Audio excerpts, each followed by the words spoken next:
I was recently reading in Psalm 66, and verse 16 stood out to me.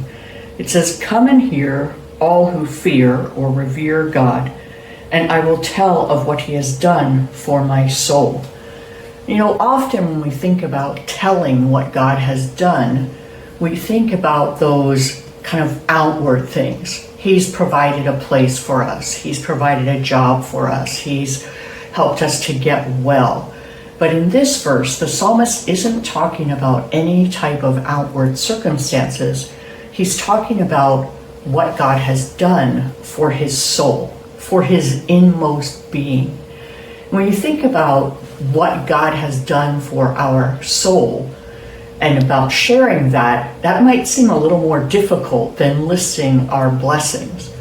But if you take some time, you might consider that God has saved our souls, that he has made a way for us to have a relationship with him, that he has given us rest for our souls. He's refreshed and restored our souls.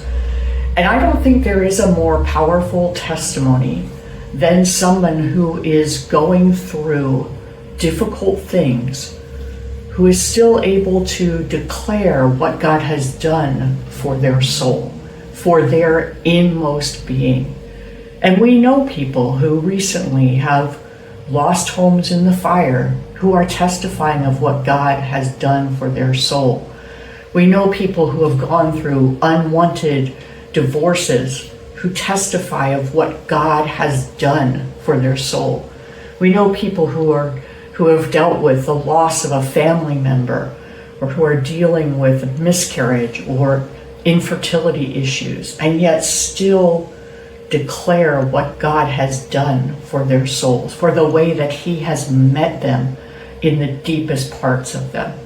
So today I would encourage you to take some time, not to list your blessings in terms of material things, but to think about what God has done for your soul, apart from any external blessings. And then think of a way that you might be able to share that and encourage someone today.